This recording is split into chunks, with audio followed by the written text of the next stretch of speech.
When it comes to medicine, social media can be a double-edged sword. On one hand, it serves as a great place for patients and physicians alike to interact about important issues. On the other, it's easy for unqualified people to spread misinformation that can bait others into angry responses. Respond in ways that are respectful, that provide information that's accurate. And I think that that's probably the best strategy, but not to sort of shoot from the hip and respond to somebody, and also recognize when you're getting dragged into a spat that you're not going to change somebody else's opinion.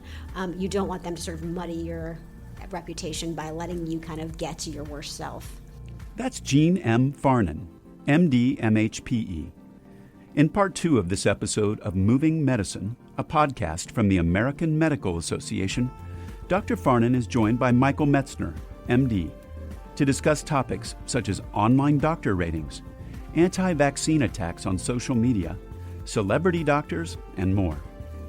I'm your host, Todd Unger, Chief Experience Officer at the American Medical Association. Here's part 2 of the discussion. For Dr. Metzner, how would you, this is just kind of a fun one, how off, like when you get presented with a script for Grey's Anatomy, like how bad is it before you get your hands on it, like fix it?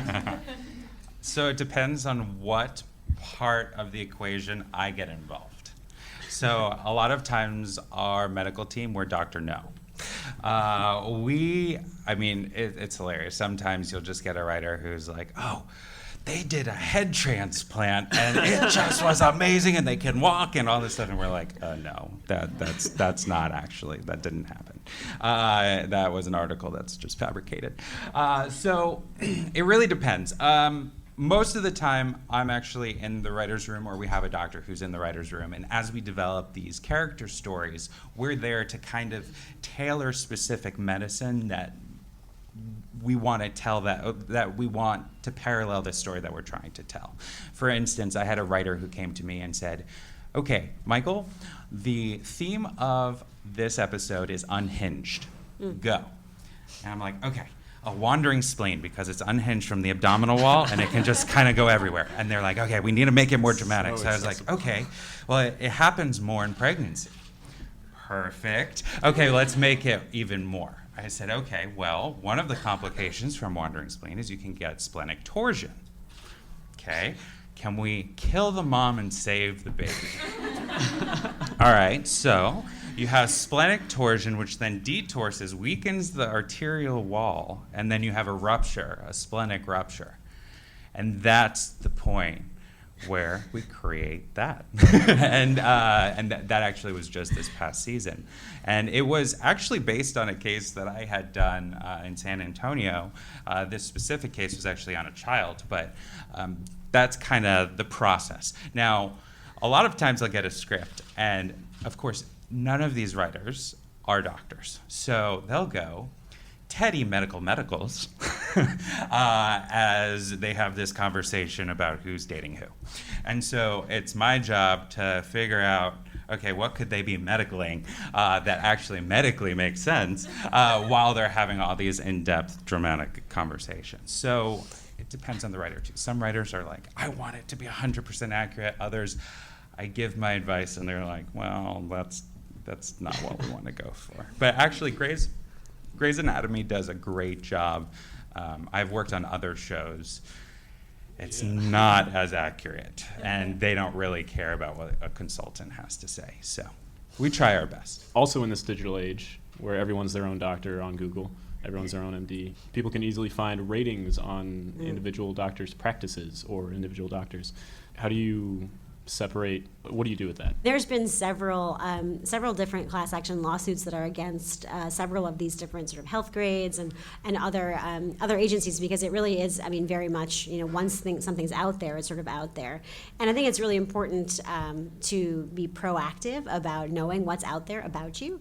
And so, routinely, this is why we encourage our students, we encourage students generally to, have social media profiles that will rise to the top of a Google search. I use Google like a verb, although I don't know that anyone's using Bing. Sorry, Microsoft. But the idea where you would have like a LinkedIn profile, a professional profile, something where when someone does look you up, that is what kind of rises to the top. And then also looking at and seeing whether or not there are any kind of correctable information that you can intervene upon, like specifically around some of the health grades or the websites that do rate physicians. There's been a lot of back and forth in that sort of space about, trying to, how do you validate those? How do you, for example, some of the websites will list home addresses as opposed to like a hospital or a clinic address. And so really trying to figure out and correct information if you can.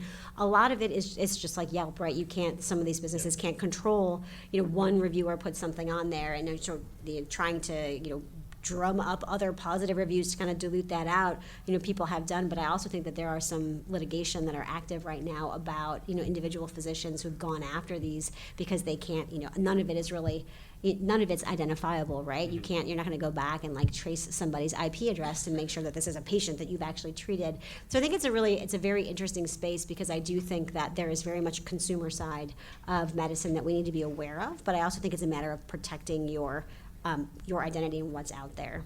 I think this is one that both of you could touch on. As a resident or an attending, how do you cope with anti-vaccine attacks on social media? How do you balance professionalism and health education when your emotions are charged, as they are for many people when discussing that topic?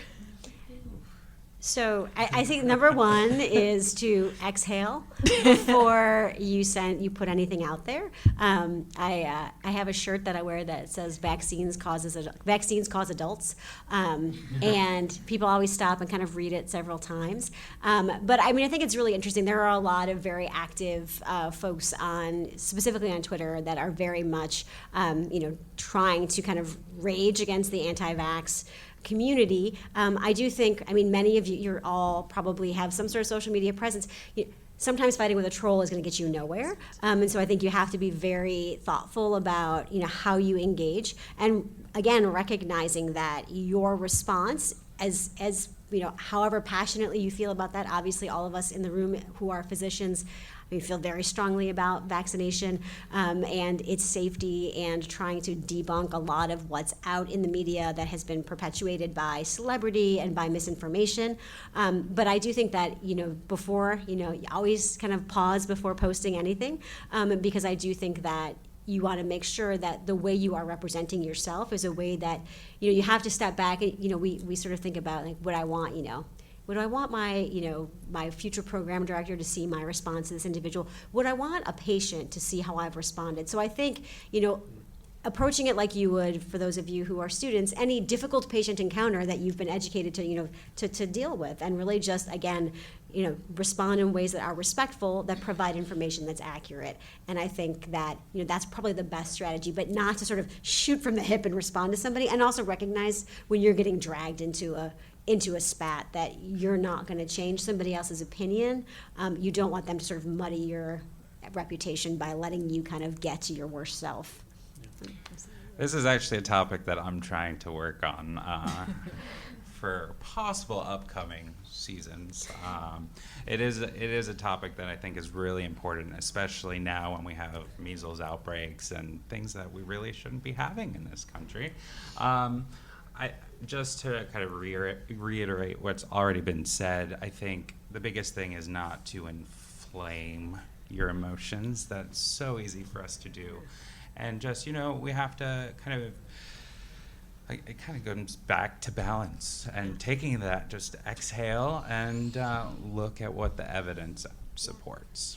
And that's kind of what I always just try and stand on, is what the science shows. What are medical professionals' obligations towards endorsements on social media and like conflicts of interest and full disclosure before providing medical services or endorsing a product? That's really, really important. And I think that conflict of interest is something that as trainees you all probably don't have a lot of experience with, but you will as you go through training. And I think that conflict around whether you're working with a pharmaceutical company or a device company, I think is really important to disclose. And I think that having to think about the advice that you are giving, are you giving it in again, what role are you giving it in? Are you giving it in an individual who's doing work in a specific area that has a specific expertise about a specialty or a diagnosis, or are you giving it as somebody who has a financial or research interest in a product or a device or a medication? It can become very sticky, and I think that the problem, not to use kind of like an old kind of adage, but a few bad apples can spoil the bunch. And I do think that there are individuals who leverage their social media presence to advertise for products that they support or that they get direct financial or other kinds of compensation from. So I think it's always best to be sort of full disclosure about, I do these things, I do this work in this area, because then you're really sort of protected, on the back end of being perceived as somebody who's trying to kind of subtly encourage something that you are personally a part of. Medicine doesn't stand still, and neither do we. AMA members don't just keep up with medicine, they shape its future. Help move medicine, join the movement. Visit ama-assn.org/movingmedicine.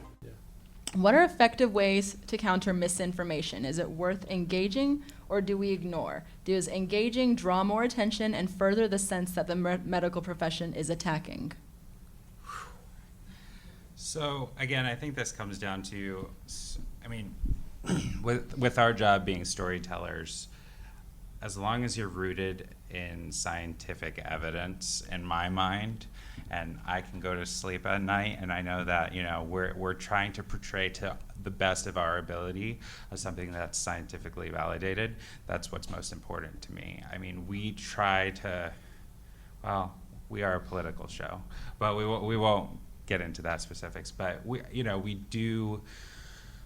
we try to portray these characters in ways that has balance. If you look in the history of Grey's, we have both sides of the coin. And I think that, again, as long as that we keep it as close to scientifically accurate as possible, then we're doing our job correctly.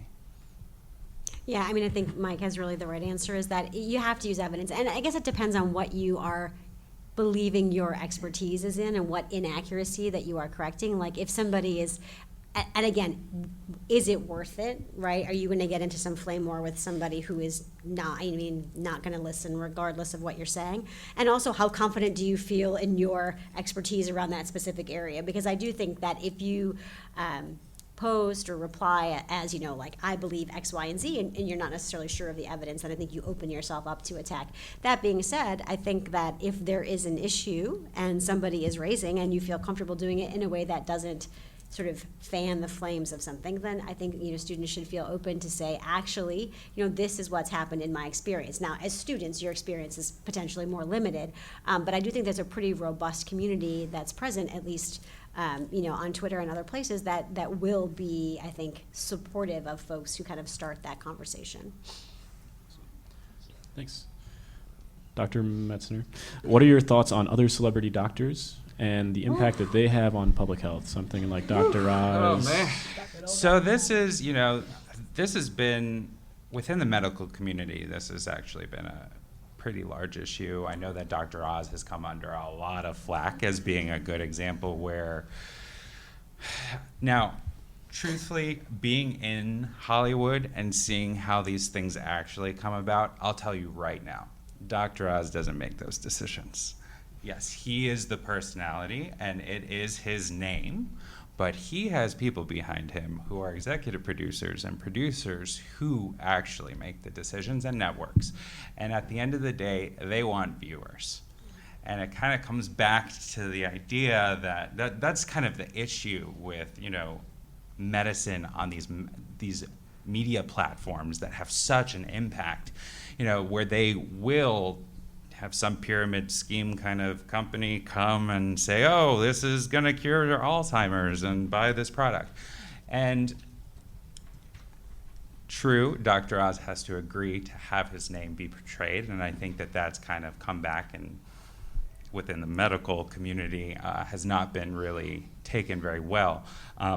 But again, it comes back to having evidence-based information. And there are a lot of places you can turn on the television and see falsified information. And it is an issue. And, Facebook also, with different things that have happened in the last couple of years, there's a lot of falsified information going out there. So it's kind of hard to discern what is right and what is wrong. And I'm sure you have a lot to say about this topic, because it's really hard to navigate, even being in this business. You just do the best that you can, and it's just so hard to regulate something that is free speech.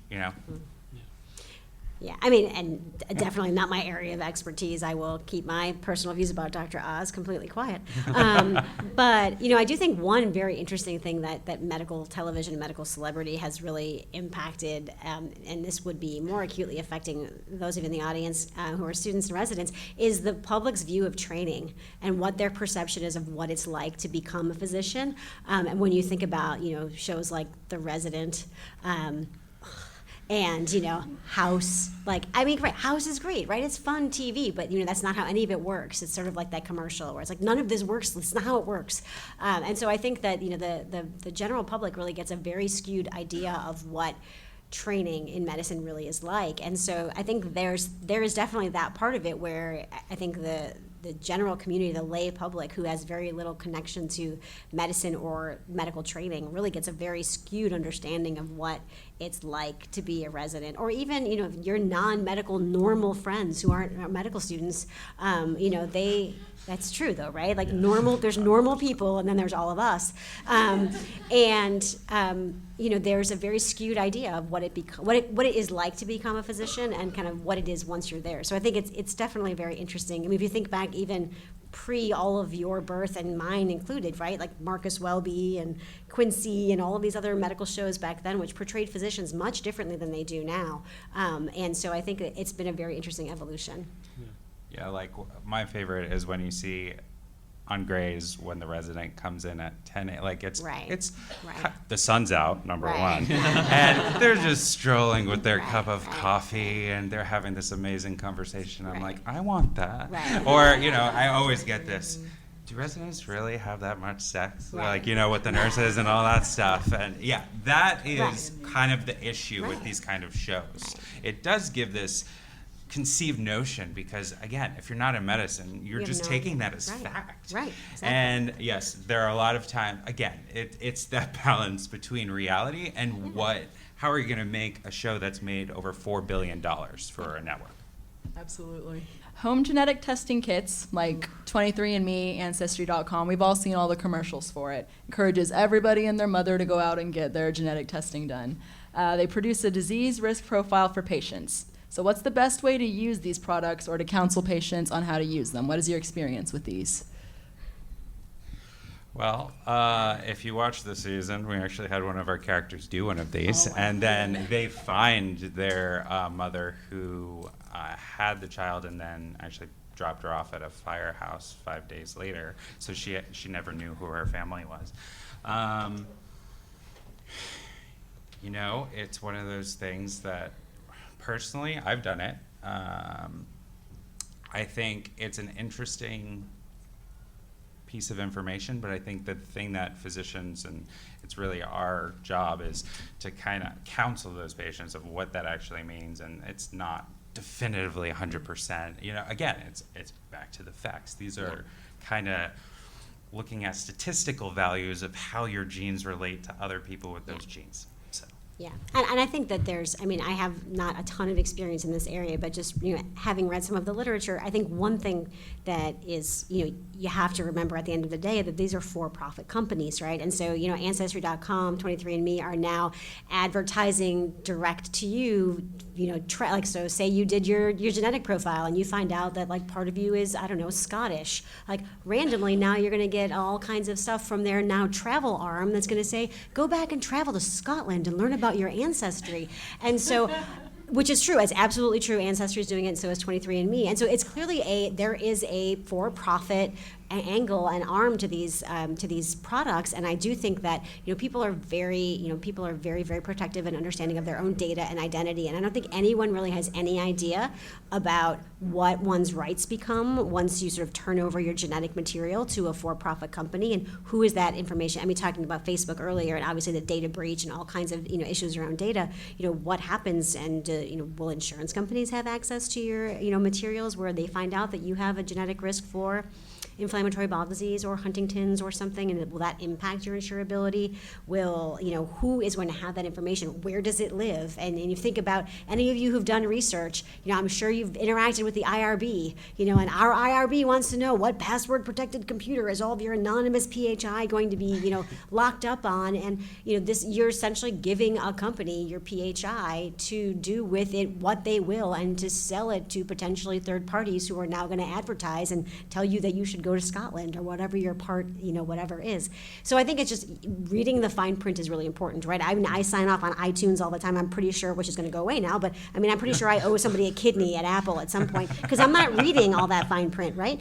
But reading the fine print in that is really, I think, specifically important. As for patients, I think it's really important for them to see professional genetic counselors if they have a concern, because I think there's an entirely different approach taken, and it really is important if you think about somebody getting a test at home that tells them they have a risk for something that could be catastrophic, is something that you want to make sure that they're being shepherded through that process in a way that people have information and scientific evidence, like Mike said.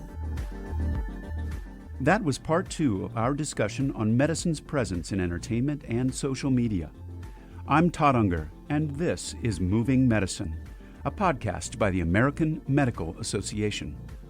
To get exclusive AMA advocacy news and information impacting physicians, patients, and the healthcare environment, subscribe to the AMA Advocacy Update newsletter at ama-assn.org/advocacy-update. You can also subscribe to Moving Medicine and other great AMA podcasts on Apple Podcasts, Google Play, and Spotify, or visit ama-assn.org/podcasts. Thank you for listening.